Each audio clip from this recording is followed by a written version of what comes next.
Allô, guten Abend.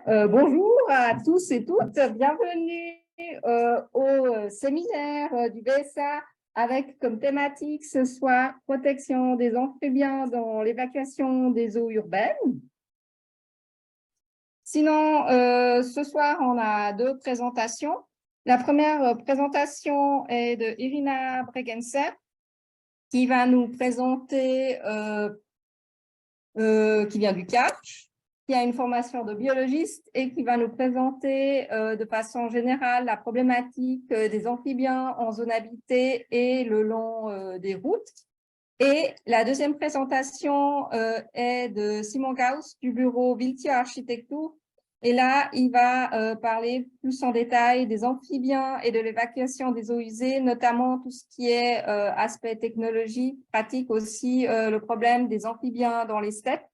Pour des raisons de langue, c'est aussi Irina qui va présenter la présentation que Simon avait déjà présentée lors du webinaire en allemand la semaine dernière. Ces deux présentations vont durer environ 40-45 minutes et ensuite, il y aura encore un peu de temps justement pour la discussion. Donc voilà, je donne maintenant la parole à Irina pour la première partie de ce webinaire. Voilà, très bien. OK, merci de m'avoir. Je me réjouis d'être là aujourd'hui pour vous présenter ces deux sujets qui me tiennent beaucoup au cœur. Christiane a déjà expliqué qui je suis, alors je vais directement commencer avec la première présentation. Donc, pour commencer tout au début, qu'est-ce que c'est un amphibien? C'est toujours bien de savoir. Ici en Suisse, les amphibiens, c'est les grenouilles, crapauds, tritons et salamandres. Donc, vous voyez quelques exemples ici. C'est des vertébrés exothermes. Donc, ils ne peuvent pas produire de la chaleur eux-mêmes dans leur corps, mais sont dépendants de la chaleur de leurs environs. Ils ont la peau humide et perméable, parfois aussi muqueuse. Donc, ils sont, par exemple, capables de respirer à travers de leur peau quand ils sont dans l'eau, mais ils sont aussi susceptibles, par exemple, à la pollution. 70% des espèces d'amphibiens en Suisse sont menacées, donc sur la liste rouge des espèces menacées. Et toutes les espèces sont protégées par la loi fédérale, c'est la loi de protection de la nature et du paysage. Ça veut dire que c'est interdit de les tuer, mais aussi de les attraper, de les enlever de leurs habitats, et aussi c'est interdit de détruire leur site de reproduction.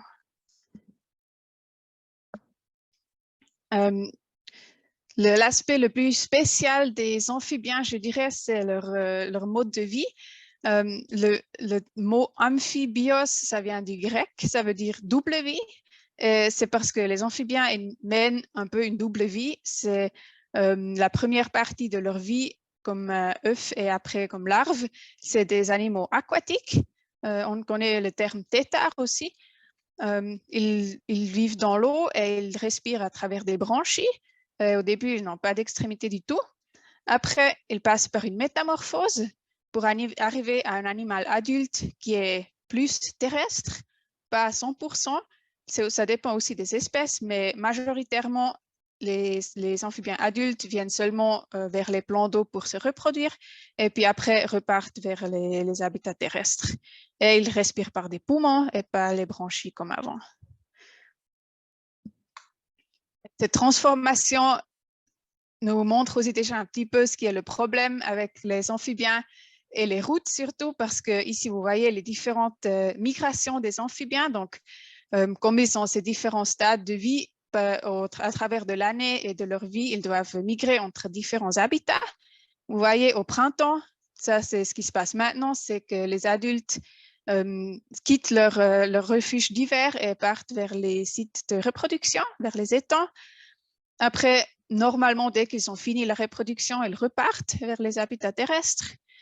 Et puis, plus tard, pendant l'été, il y a les juvéniles qui ont fini la métamorphose, qui vont partir aussi vers des habitats terrestres et se disséminer. Et finalement, en automne, on a les individus adultes qui, en partie, déjà reviennent vers les plans d'eau, vers les sites de reproduction. et hivernent soit en proximité ou soit même déjà dans l'eau pour être prêts après pour la reproduction du printemps prochain.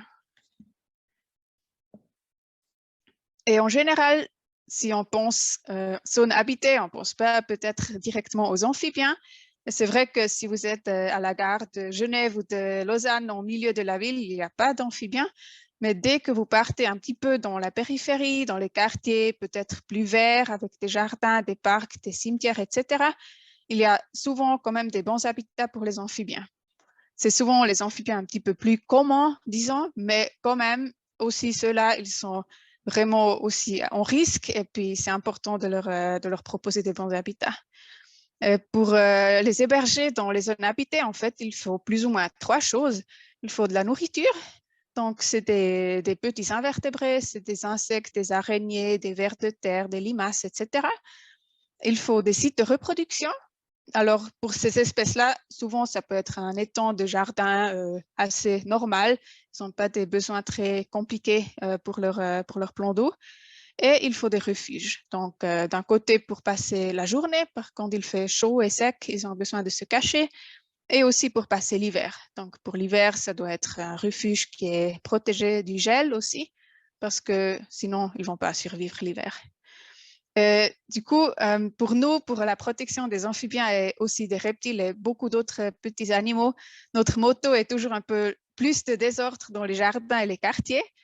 C'est pas quelque chose que nous aimons beaucoup ici en Suisse. Il faut toujours avoir tout qui est bien ordré et bien manicuré et tout ça. Mais honnêtement, faire un peu moins et laisser un peu plus de désordre et de nature, ce serait vraiment très favorable.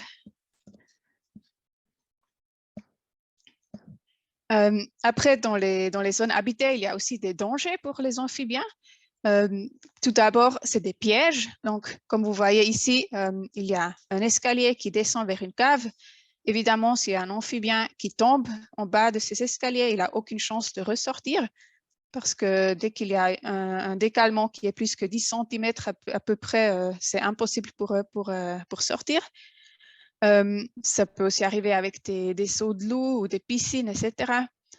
Après, il y a le danger de la fauche, donc spécialement si on va faucher proche des haies ou des buissons, des structures comme ça où les amphibiens elles se cachent pendant la journée, on peut vraiment détruire beaucoup d'animaux en une fois juste avec ça. Après, les barrières dans les quartiers, c'est aussi un problème. Vous voyez ici en bas à droite, c'est un mur en béton. Évidemment, c'est infranchissable pour les amphibiens, donc ça interrupte leur migration et souvent, ça les empêche même complètement d'entrer dans des jardins. Les clôtures électriques, ça peut aussi être un problème parce que tout simplement, ils sont électrocutés. Et puis finalement, l'empoisonnement des plans d'eau, c'est aussi un très grand problème parce que les poissons, ils sont presque toutes les espèces sont capables de manger des œufs et des larves d'amphibiens. Et puis évidemment, si ça arrive, les amphibiens n'ont plus aucune chance pour se reproduire dans cet étang. Les routes, c'est aussi un thème dans les zones habitées, mais je vais y revenir plus tard. Les problèmes que je vous ai présentés, il existe des solutions qui sont souvent très simples et pas compliquées. Pour les escaliers, par exemple, on a des aides à la sortie, comme vous voyez dans la première image. Si on en fait une petite rampe, c'est déjà tout simple et puis les amphibiens sont de nouveau capables de sortir. Après, c'est possible de faire des sorties d'escalier et aussi des bordures de puits qui sont surélevées, donc à peu près de 10 cm ou un petit peu plus. Comme ça, les amphibiens ne sont plus capables d'y entrer. Et la même chose avec les grilles anti-insectes. Donc, si on a un seau de loup, un puits à lumière, on peut le sécuriser avec des grilles anti-insectes. Après, c'est très important de laisser des ourlets ou des refuges non fauchés. Et on peut même adapter les méthodes de fauche. Donc, on peut faucher à la main, à la faux, ou aussi à la tondeuse à barre. Et c'est beaucoup plus respectueux des animaux, donc ils ont plus de chances de survivre. Et des zones de refuge en général sont très importantes. Là, dans les images, vous voyez un tas de bois ou un tas de branches. Ça, c'est des refuges pour passer la journée ou peut-être même l'hiver. C'est des endroits où ils trouvent de la nourriture et peuvent se cacher aussi des prédateurs. Donc, c'est vraiment très important. Les déliminations du jardin ou aussi des talus, des clôtures, etc., on peut faire de façon plus naturelle et plus franchissable. Vous voyez dans l'image un escalier en pierre nature. Et puis, comme ça, c'est vraiment bien possible pour les amphibiens de monter sur le bord de cet escalier et puis d'entrer dans le jardin. Si c'était un escalier en béton, ça serait impossible. Et finalement, évidemment, de ne pas avoir des poissons dans les étangs, c'est très important. C'est vraiment, ouais, sinon il n'y a aucune chance.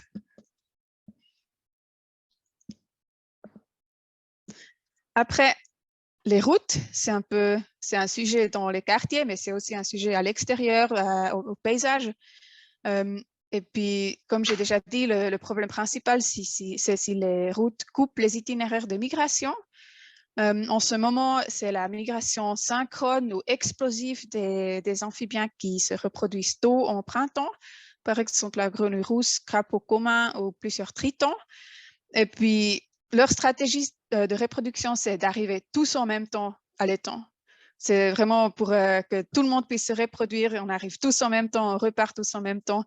Et puis, vous pouvez imaginer que s'il y a une centaine ou plusieurs centaines de grenouilles sur la route, et puis il y a une voiture qui passe, c'est une énorme perte pour la population. Alors, ça peut même amener à des populations qui sont complètement éteintes. Il y a aussi d'autres espèces comme la salamandre tachetée qui sont en migration toute l'année, qui se promènent souvent, par exemple, sur des chemins forestiers et ici aussi sont souvent des victimes à la circulation. Et finalement, il y a aussi un effet secondaire des routes, c'est que les bordures non franchissables, comme ici sur l'image du bas, vous voyez un trottoir avec un décalage de peut-être 10 cm. Ça fait déjà que les amphibiens sont plus capables de sortir de la route. Et comme c'est leur seul moyen d'orientation, ils vont suivre cette bordure et suivre la route. Donc, ça dévie la migration dans le mauvais sens. Et puis, ils vont aller sur cette route et continuer jusqu'à ce que soit ils sont écrasés ou mangés par des prédateurs ou se dessèchent. Donc, c'est vraiment un grand problème. Les lignes ferroviaires, c'est plutôt un sujet nouveau. On commence aussi gentiment à se dire, mais si ça se passe sur les routes, peut-être ça se passe aussi sur les chemins de fer.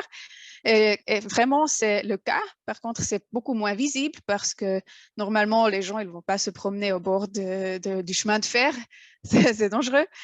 Mais quand même, il y a beaucoup d'endroits de conflit aussi. Et puis, on est en train de développer des mesures pour ça et puis de tester ce qui fonctionne et ce qui ne fonctionne pas.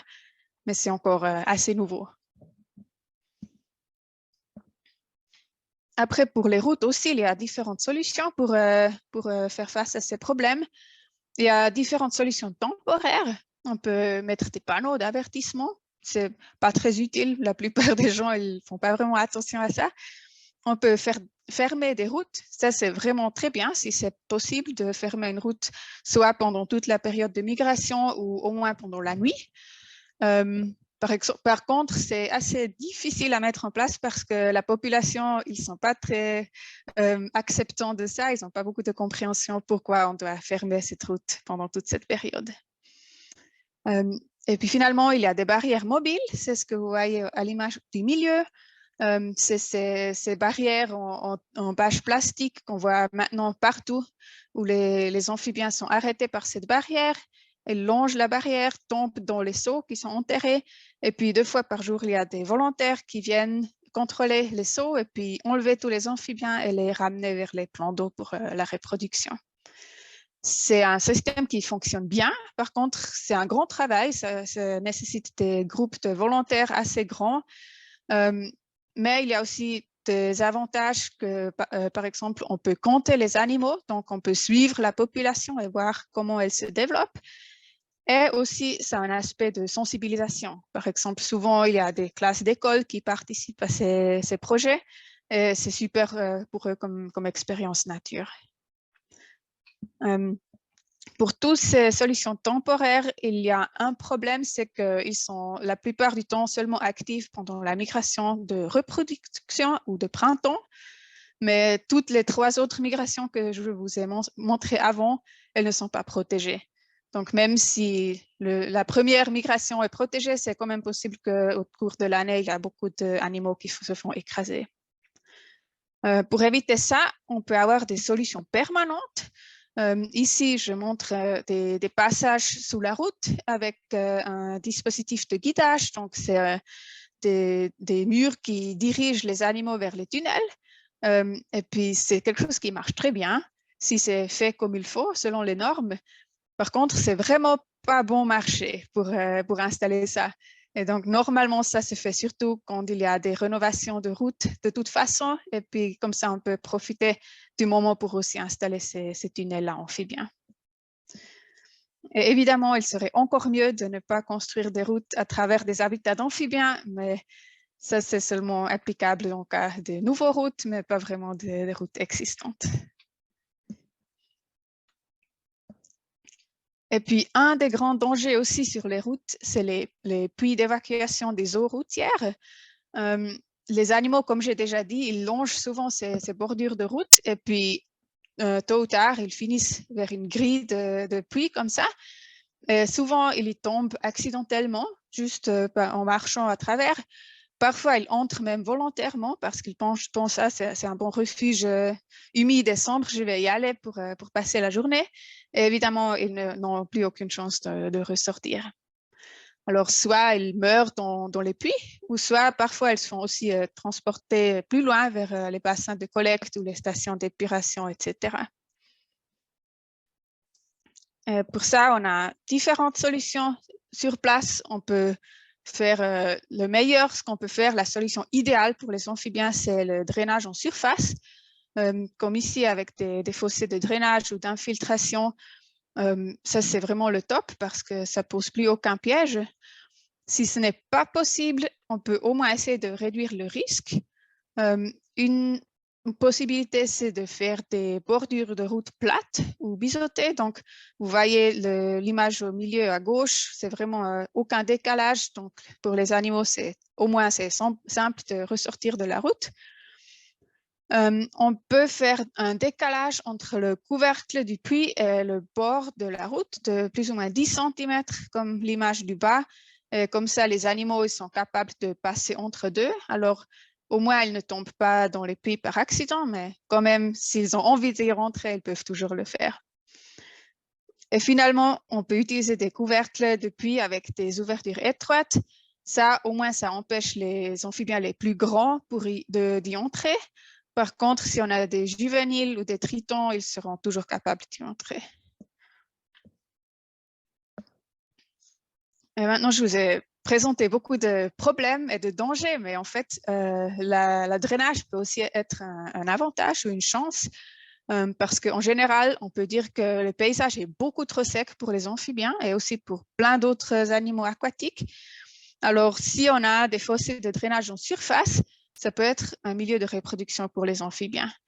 C'est surtout le cas sur les routes qui sont moins fréquentées, par exemple les chemins de forêt, etc., parce que sinon on a le problème de la pollution, des abrasions, etc.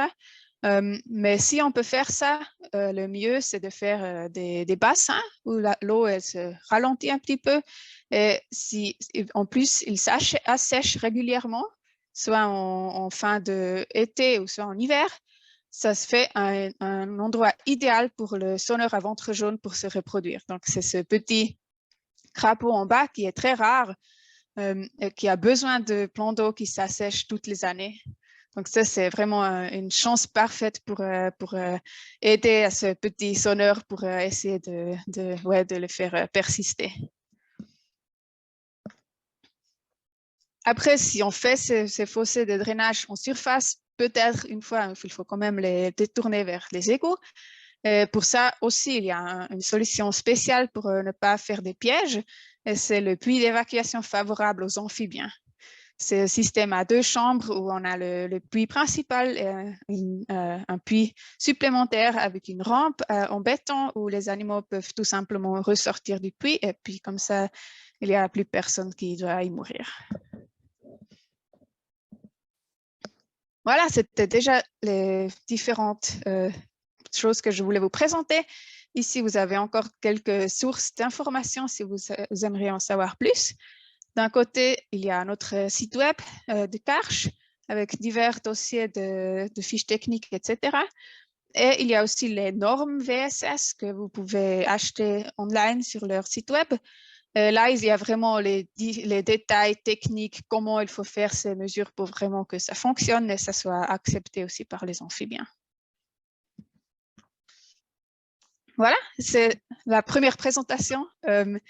S'il y a des questions de compréhension, je veux volontiers les prendre maintenant et sinon, je commence directement avec le deuxième sujet. Très bien. Alors, c'est la présentation à Simon, mais je vais vous la montrer. Donc, le sujet, c'est surtout la technologie pratique pour la protection des amphibiens et avec beaucoup d'exemples, surtout aussi de la ville de Zurich. Ici, vous voyez encore une fois le problème, les amphibiens qui longent ces bordures de route et puis qui finissent dans les puits, comme je vous ai expliqué. Et ici, vous voyez des relevés qui ont été faits dans la ville de Zurich. Alors là, il y a déjà plusieurs années qu'ils ont constaté qu'il y a justement des amphibiens dans leurs puits et qu'il y a un grand problème. Et donc, ils ont fait des recensements dans 55 000 puits où ils ont trouvé des animaux dans 1826 puits. Donc, vraiment quand même un grand nombre de puits où il y avait des animaux qui étaient tombés. Et en plus, enfin, ils ont calculé le potentiel de risque des différents puits et ils ont pu calculer qu'il y a encore une grande partie en plus de puits qui pourraient être un problème. Et avec ça, ils ont trouvé que probablement environ 10% des collecteurs ou des puits de toute la ville sont concernés. Et dans la carte du droit, en rouge, vous voyez les différents endroits où ils ont trouvé des amphibiens. Donc, c'est surtout dans les zones de contact entre les quartiers et les forêts. En plus, il y a aussi quelques endroits comme des cimetières ou des parcs. Mais c'est vraiment là où il y a ces zones de contact où il y a le plus de problèmes. Après, en bas, on voit encore la distribution des animaux dans les puits. Et puis, on voit que dans très peu de puits, il y a un très grand nombre d'animaux. Donc, ils sont vraiment dispersés de façon très biaisée. Dans les 100 sites les plus problématiques, il y avait plus ou moins un tiers de tous les amphibiens. Et vous voyez aussi la composition des espèces. Et c'est de nouveau les mêmes 3 espèces que je vous ai présentées avant, grenouille rousse, crapaud commun et triton alpestre, qui font vraiment la plupart de ces animaux. Après, un calcul ultérieur qu'ils ont fait, c'est de considérer en plus les animaux qui étaient sauvés de la steppe de Werthölzli, qui est aussi dans la ville de Zurich. Et avec ça, ils ont estimé qu'au minimum 15 000 amphibiens tombent dans ces puits et finissent dans les systèmes d'évacuation par année. C'est une estimation plutôt bas, alors c'est très bien possible que ce serait même encore plus. Après, avec toutes ces informations, la ville de Zurich a développé une directive comment faire face à ce problème. Et, ils ont vraiment fait une approche très systémique. Donc, d'abord, c'est après le système du pollueur-payeur. Donc, la personne qui est le propriétaire de la route ou de l'endroit doit aussi financer les mesures. Et aussi le principe de précaution. Donc, au lieu d'essayer de faire des sorties et de combattre les symptômes, de aussi essayer de faire des infrastructures sans piège où il n'y a même pas le problème pour commencer. Après, ils ont identifié des zones prioritaires pour les amphibiens. Ça, vous voyez dans la carte en bleu. Et c'est là où ils ont trouvé le plus d'animaux aussi. C'était défini que tous les projets de construction de routes dans ces zones doivent passer par le service cantonal de l'environnement et le service des travaux publics pour qu'ils puissent vraiment juger s'il faut faire des mesures ou pas et ce qui sont les meilleures mesures à impliquer. Et puis, par contre, tous les projets qui sont hors de ces zones prioritaires, normalement, il n'y a pas de mesures, juste parce qu'il y a quand même des capacités limitées. Il faut vraiment faire un focus là où il y a le plus de problèmes. Une grande importance était aussi mise sur une approche fonctionnelle et opérationnelle. Donc, les mesures doivent être intégrées dans l'entretien des routes et des puits et des différentes structures où ils ont mis ces mesures en place. Donc, par exemple, s'il y a une équipe d'entretien d'un puits, ils doivent quand même être capables de faire leur travail sans qu'il y ait des mesures qui les dérangent. Mais ils sont aussi formés à comment remplacer les mesures, enfin les aides de sortie correctement après les entretiens. Et par exemple, ce qu'ils doivent faire s'ils trouvent des animaux dans les puits, comment il faut les sortir et où ils peuvent les relâcher. Et comme ça, c'est vraiment aussi une approche durable parce que les équipes sont aussi bien engagées dans la problématique. Et finalement, avec toutes ces expériences, justement, ils ont développé aussi des standards, des normes, des fiches techniques, etc., pour vraiment améliorer au fur et à mesure toutes ces mesures et voir ce qui marche le mieux pour vraiment améliorer toujours les connaissances aussi. Voilà quelques extraits de ces directives. Donc, vous voyez qu'il y a différentes mesures qui peuvent être appliquées. Les barres vertes, c'est le degré d'accomplissement, donc à quel point les mesures sont capables de protéger les amphibiens. Je n'ai pas pu tout traduire en français, alors j'ai traduit les parties les plus importantes, mais j'espère que ça sera quand même compréhensible. Alors, les mesures les plus optimales, elles sont à droite, comme par exemple l'infiltration à ciel ouvert, comme je dis avant, ou aussi le drainage dans des rigoles ou des tuyaux demi-ronds, etc. Ça, c'est le système idéal. Après, si ce n'est pas possible, on peut aussi mettre des aides de sortie, comme ici, il y a des aides de sortie dans les dessableurs, dans les déversoirs, etc. Par exemple, des rampes en béton ou en pierre. Il y a aussi la possibilité de l'évacuation en circuit fermé, mais qui est ramenée vers des eaux de surface très proches. Ici, ils disent moins de 300 mètres de distance. Comme ça, les animaux, au moins, ils ne sont pas transportés très loin. Et puis finalement, si toutes les autres mesures ne sont pas applicables, il faut vraiment avoir un puits. Là, il y a quand même encore aussi les différents types d'aides à la sortie qui peuvent être installés pour aider les animaux qui sont tombés dans ces puits.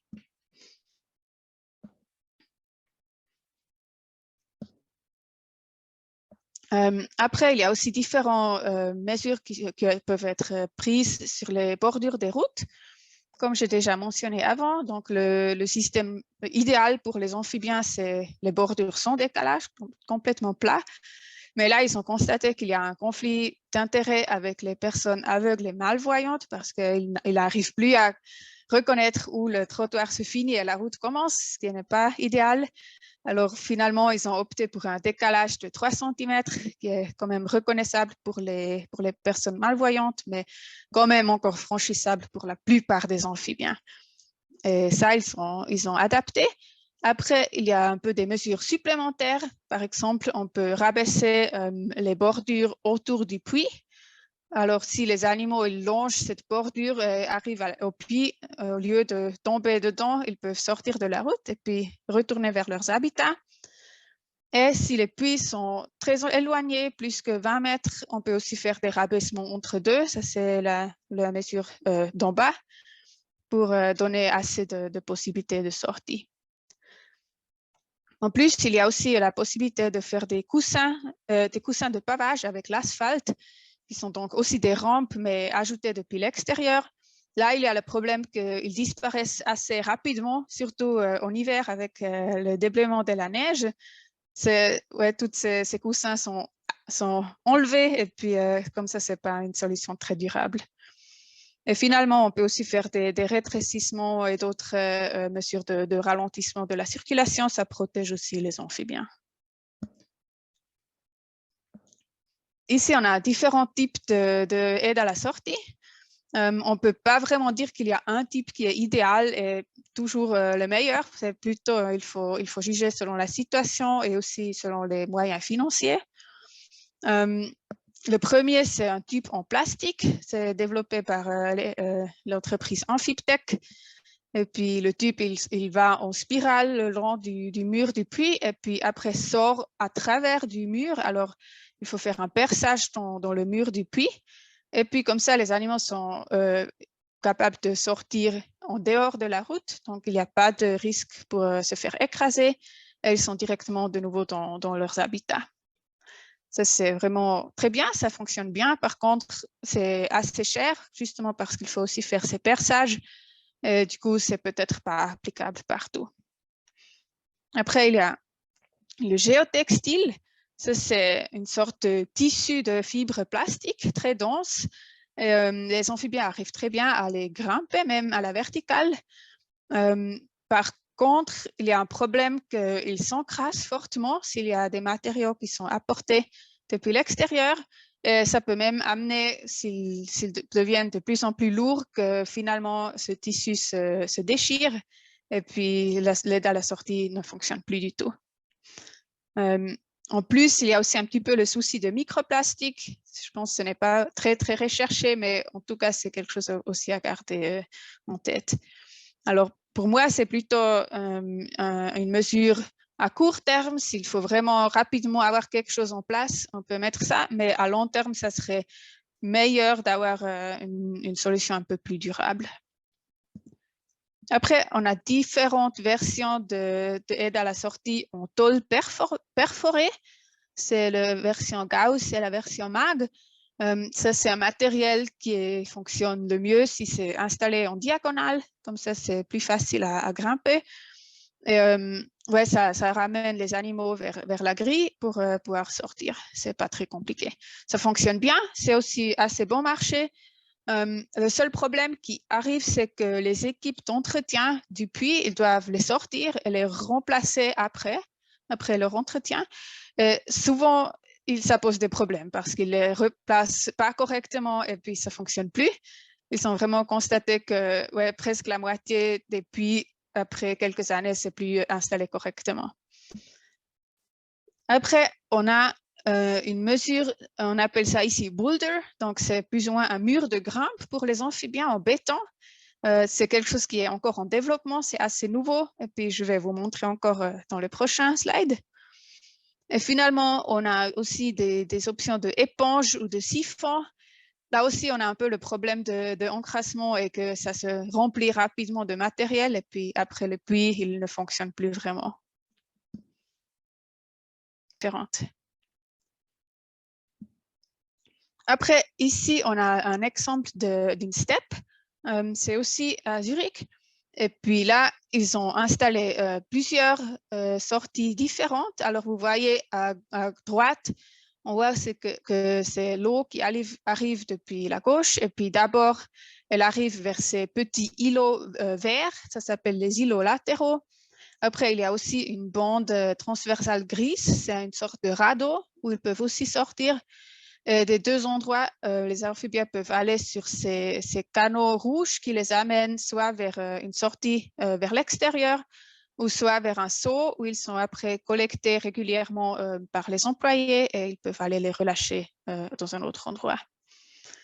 Là, ils ont vraiment essayé de tester différentes configurations, différentes combinaisons parce que ça s'est assez vite montré qu'on ne peut pas juste faire une mesure pour tout parce qu'il vaudrait mieux combiner différentes approches pour avoir la meilleure chance de sortir le plus d'animaux.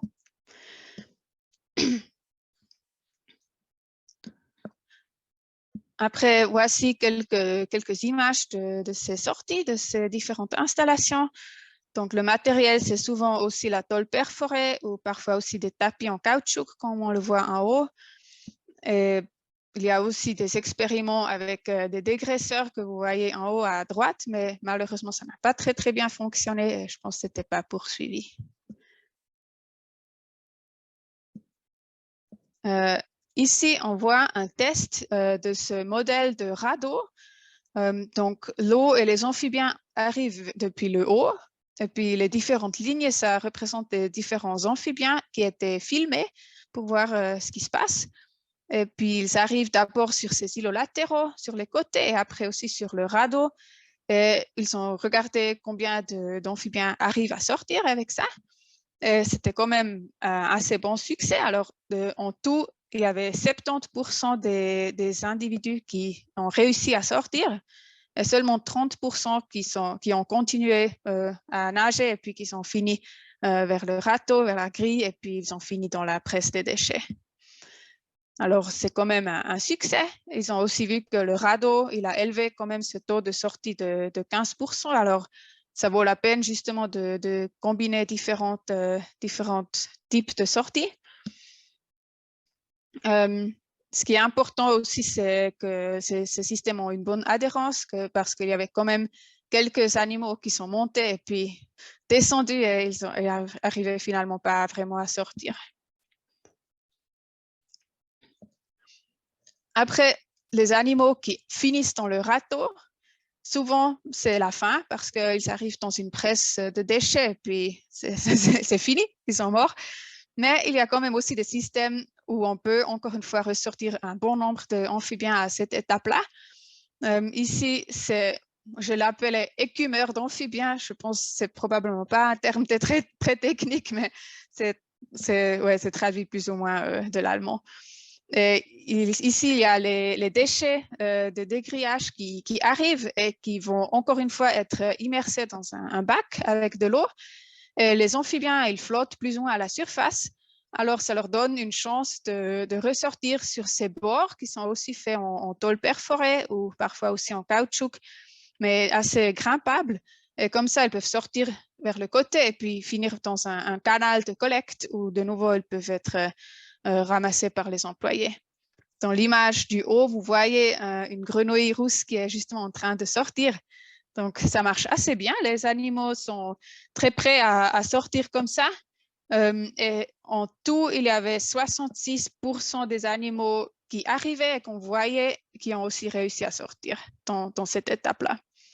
Donc, c'est quand même plus que la moitié, encore une fois, que de ceux qui arrivent vers le râteau qui peuvent être sortis ici. Mais pas toutes les steppes ont des systèmes de lavage inondés comme ça. Il y a beaucoup où ça n'existe pas. Alors ici, il faudrait quand même réfléchir, est-ce que ça vaut la peine de les installer? Et puis, peut-être on peut même économiser un peu des coûts dans le débarrassement des déchets. Pour retourner à la ville de Zurich, ils ont commencé en 2013 à installer différentes mesures pour les amphibiens. Sur la carte de droite, vous voyez les différentes mesures. Et évidemment, il faut aussi contrôler si ça fonctionne ou pas. Alors, dans le diagramme du haut, vous voyez le nombre d'animaux qui étaient trouvés dans les puits avant et après l'installation des échelles ou des aides à la sortie. C'est vraiment une réduction énorme. Donc, c'est presque 100%. Il y a un tout petit peu d'amphibiens qui se trouvent quand même dans les puits, mais c'est vraiment très peu. Alors, c'est super, ça marche très bien. Après, en bas, on voit le nombre d'amphibiens qui sont trouvés vivants dans les stations d'épuration. Là, la réduction est un peu plus basse, c'est de plus ou moins 50%. Et évidemment, ça s'explique par le fait qu'on n'a pas pu mettre des mesures de protection dans tous les puits. Il y a quand même beaucoup de puits qui ne sont pas équipés. Et là, il peut toujours y avoir des amphibiens qui finissent vers les steppes. Mais quand même, une réduction de 50%, c'est déjà très important aussi. Par contre, il faut quand même réfléchir, est-ce qu'on peut améliorer ça encore? Et ici, on a un peu un aperçu de tous les domaines où on pourrait encore améliorer la situation pour les amphibiens dans le domaine de l'évacuation des eaux et de son habitat, etc. Les thèmes qui sont marqués en jaune, c'est plus ou moins ce qu'on a discuté aujourd'hui, c'est les endroits où le problème est le plus visible. Mais par contre, il y a encore beaucoup d'autres endroits où on pourrait aussi agir pour les amphibiens, comme le captage des sources ou les drainages dans les forêts ou les zones agricoles, etc., les bovistops. Il y a vraiment beaucoup de choses à faire. J'essaie aussi de trouver des exemples de Suisse romande pour vous, mais je n'avais pas beaucoup de chance. Mais quand même, j'ai trouvé un projet du parc Jura-Vaudois, parc naturel Jura-Vaudois, qui va inventariser les bovistops l'année prochaine pour voir s'il y a des amphibiens qui sont tombés et pour éventuellement mettre des mesures en place pour les sauver. Donc, ils cherchent des volontaires. Si vous avez envie de participer, vous pourrez les contacter. Alors, finalement, je veux dire quand même, il y a encore beaucoup à faire. il y a beaucoup de mesures qui ne sont pas très compliquées et qu'on pourrait facilement mettre en place. Alors, on n'a pas vraiment d'excuse d'attendre et rien faire.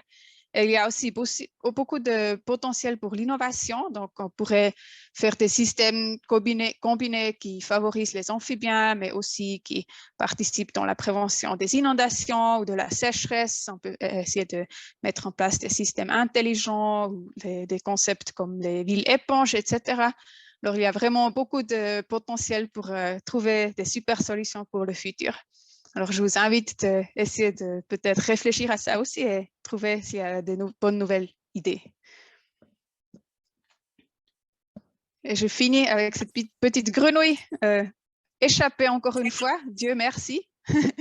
Je prends volontiers vos questions et j'imagine que vous avez aussi des questions pour Simone. Est-ce que quelqu'un a déjà des questions de compréhension par rapport à la deuxième présentation, plutôt technique? Ou alors des questions d'ordre plus général, aussi pour la première présentation d'Irina plus générale sur les amphibiens. Sinon, moi, j'aurais une question. Est-ce qu'il y a des espèces d'amphibiens qui sont qui se font plus piéger que d'autres? Oui, certainement. Alors, justement, par exemple, les grenouilles rousses, crapauds communs et tritons alpestres, comme j'ai mentionné, c'est des espèces qui sont beaucoup aussi présentes en zone habitée. Et certainement, eux, c'est les espèces qu'on trouve le plus souvent dans ces pièges. Après, les salamandres tachetées aussi, assez souvent. Mais il y a quand même des espèces des espèces très rares, comme les sonneurs à ventre jaune, les crapauds calamites, etc., qui sont moins présents dans ces endroits. Il faut aussi peut-être des migrations moins prononcées. Et comme ça, on les rencontre beaucoup moins souvent. Merci. Il y a d'autres questions d'ordre général aussi, ou des remarques, ou des suggestions, des idées pour certains projets peut-être. Vous avez tout à coup envie d'appliquer ces nouvelles méthodes, notamment ces murs d'escalade pour amphibiens. Bon, si ce n'est pas le cas, je remercie les deux intervenants, Irina et Simone, pour ces présentations intéressantes. Et je vous rappelle, si vous voulez revoir ces présentations, elles seront disponibles aussi sur la page web du VSA concernant les webinaires. Et je vous souhaite une bonne soirée. Merci, pareillement. Et merci de m'avoir